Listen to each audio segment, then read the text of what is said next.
In this video, we need to go back to value types. So types are one of the fundamental aspects in programming, and converting between types is something that we do in every programming language.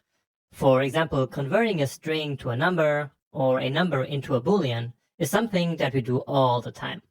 And so it's important that we learn about this before being able to move on further in the course. That's especially true for a language like JavaScript, which sometimes behaves in a weird way, as we will see in this video. Now, in JavaScript, there is type conversion and type coercion. So they sound very similar, but are different. So type conversion is when we manually convert from one type to another. On the other hand, type coercion is when JavaScript automatically converts types behind the scenes for us. So that's necessary in some situation, but it happens implicitly, completely hidden from us. Okay? So let's start with type conversion, which, remember, is when we explicitly want to convert from one type to another. So let's say that we have an input field on a web page for the user to input their birth year. And these inputs from input fields usually come as strings. So let's say that the input year that we get from the user interface is a string with the value 1991. But now, if we want to do some calculations with this won't really work. So let me show that to you. So console.log, let's say input year, and now plus 18. And so like this, we can calculate in what year the person will become of full age. Now, remember that when we have a string and add something to the string, it will basically concatenate the strings. So we can't expect that this actually adds 18 to this number here, because it's a string. So let me show you what I mean with that. And so indeed, we now get a string which basically contains the 1991 string and then the 18 as well. Okay? So we need a way of fixing this, which means that we need a way of converting this string to a number. So let me actually log that here first. So console.log. And then the way we convert this string to a number is by using the built-in number function. So we write number, then parentheses, and then input year. And we will learn exactly what a function is and why it works this way in the next section. For now, just know that we can basically convert strings to numbers by using this function, which we execute using these parentheses here. So we have these parentheses inside these parentheses now, but don't get confused by that. So doing this operation here will then return the string as a number. So let me show that to you. And so indeed, now we get 1991 here in this pink color, basically. And the colors might change throughout the time. By the time I record this video, numbers are pink and strings are just this white. Let me actually print them both. And so that should make it really visible that, yeah, the first one is a number, the second one is a string. Okay. But now, one thing that's really important to note here is that the original value is actually not converted. So the input year variable itself, so this one is still a string, right? It still holds the variable 1991 as a string and not as a number. That's why down here in this log, where we do this calculation, the result is still this string. Because again, the original input year variable is still a string. Using this number function will simply give to us a converted version. So if you want to perform this calculation, we need to use number here as well. And so this will now convert the number, and then to that number, the 18 will be added. And so now we should end up with something like 2009, I guess. And indeed, that's right. But now, what if we're trying to convert something to a number that is impossible to convert? Let's try that with with a string that doesn't really contain a number. So let's try to console log converting to a number the string Jonas. So JavaScript will look at the string, will try to convert it to a number, but it won't really work. So what do we get instead? We get this nan, which stands for not a number. So JavaScript gives us this not a number value whenever an operation that involves numbers fails to produce a new number. So basically, not a number actually means invalid number. It's not really not a number. And let me actually prove that to you. So we can check the type of NaN, so not a number. And as we will see, the weird result of this is that the type of not a number is actually number. And so again, not a number actually means an invalid number. It's still a number somehow, but it's an invalid one. And so again, we get not a number whenever an operation involving numbers fails to give us a new number. Okay, so that is converting strings to numbers, but of course we can also do the opposite. It's a little bit less important, I would say, but I still want to show it to you. So to do it the other way around, we use this string function, and that's quite straightforward, right? Just keep in mind that we need to really start it with a capital S, just like here the number function needs to start with a capital N. Otherwise, it's not going to work. So we get 23. And remember that whenever the value here is white, then it means it is a string. So it looks kind of the same. Let's again log both just to make this point.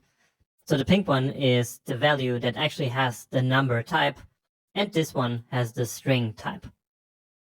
Okay, so again, this one is not as important, but I still wanted to mention it. Now, JavaScript can only convert to 3 types. So we can convert to a number, to a string, or to a boolean. But we cannot, for example, convert something to undefined or to null. That doesn't make a lot of sense. Now here we only converted to numbers and to strings, but not to booleans. And that's because booleans behave in a special way. And for that reason, there is a separate lecture coming up on so-called truthy and falsy values.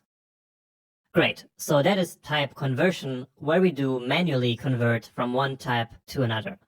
However, in practice, we rarely have to do it manually, because JavaScript actually does type coercion automatically for us in many situations.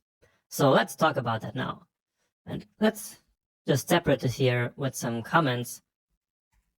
So type conversion, and then type coercion. So basically, type coercion happens whenever an operator is dealing with 2 values that have different types. So in that case, JavaScript will then, behind the scenes, convert one of the values to match the other value, so that in the end, the operation can be executed. And actually, we already saw that happening, if you think about this. So let me show that to you. Starting with strings, remember how we did this. I am, and then a number, let's say 23, and then another plus years old. So we already know that this is going to produce a string that says I am 23 years old. But how does that actually work? Because 23 is a number, so we have different types here, right? We have a string, a number, and another string. So let's check, and indeed that is what happens. And it works this way because of type coercion. So in JavaScript, the plus operator that we used here triggers a coercion to strings. And so whenever there is an operation between a string and a number, the number will be converted to a string. So thanks to type coercion, writing this would be exactly the same as writing this. Right? Because again, the plus operator will convert numbers to strings. And the same actually happens in template literals. it also takes all the number values and also converts them to strings. Now, if JavaScript did not have automatic type coercion, like many other languages don't, then we would have to manually do this like we just learned before. Then we would have to do string 23, and then this would be the only way that this would work. But luckily for us, JavaScript has type coercion, and so this will happen completely automatically behind the scenes. Now, actually, not all the operators do type coercion to string. So let me show you something else. So if we do 23 the string minus 10 the string minus 3, what do you think will happen now? So let's actually check. And it gives us 10. So what happened here? It looks like this time JavaScript converted the strings to numbers. And indeed, that's why we get 10. Because 23 minus 10 is 13, minus 3 is 10. And so what this means is that the minus operator actually triggers the opposite conversion. So in this case, strings are converted to numbers and not the other way around. So instead, if we use the plus, what do you think is going to happen? Then the 3 is converted to a string, and then the 3 strings are concatenated. Okay, so this is a very important distinction to keep in mind, because this actually confuses many JavaScript beginners when they don't know about this. So let's try another one here, and I'm again using 23 the string times 2 the string. And again, you will see that these values are going to be converted to numbers before. And indeed, that's why we get 46, because both of them are now converted to numbers, because that's the only way that the multiplier operator can work. And the same, of course, is true for dividing. Okay, so I hope that the distinction between type conversion and type coercion is now pretty clear. And now just to make sure that you actually got it, let's play a game called Guess the Output. So that's a game I just made up. So I want you to guess what happens here. So I'll write 1 plus 1 like this. And then we say n equals n minus 1 again.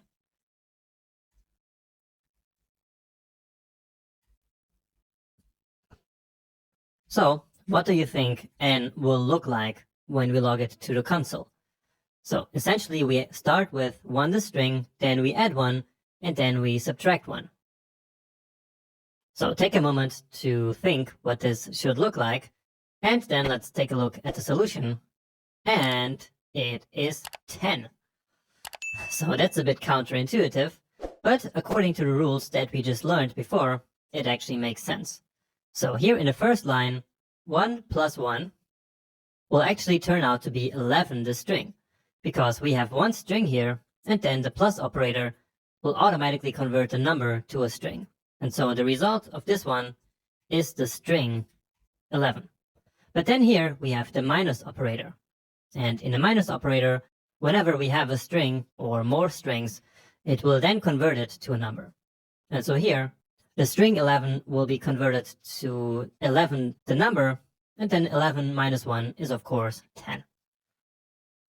Okay, let's do 1 or 2 more, and let's do it in the console here. And we can actually clear the console of all this clutter here by clicking on Clear Console. Okay, so let's do 2 plus 3 plus 4 plus 5 the string. And now you actually can't really guess because we can already see the solution there. Okay, so let's try to understand what happened here. So we start here with 2 plus 3, which makes 5. Then 5 plus 4 makes 9. And then we end up with 9 plus 5 the string. And then, as you already know, since we have a string, the plus operator will convert the other operand, which is 9, also to a string. And then we end up with 9, 5 as a string. Okay, and another one. 10 minus 4 minus 3 And keep in mind that these are strings, and then minus the real number 2, but then plus 5 the string. So again, this looks very weird, but the logic is kind of the same as before. So we have two values that are subtracted, and so JavaScript will convert them both to numbers. And so the result of this is 6. Then 6 minus 3 is 3. Then 3 minus 2 is 1. And then we end up with the same situation as before. So this 1 will be converted to a string, and then we end up with a string 15. Okay, and with that, I think this should be pretty clear now. And you might be wondering why we're talking so much about this, but it's really important that you know about this right from the start so that you can write your code with all of this in mind. Now, many people actually don't like type coercion and think that it's a bad practice to rely on type coercion. One reason for that is that type coercion can, in fact, introduce many unexpected bugs into our program. However, this only happens when we don't really know what we're doing. So when we don't know about the stuff that I just showed you. Because if you know, then it's way easier to avoid these errors. So in my opinion, coercion is actually a great mechanism that is going to allow us to write a lot less code and also to write more readable code.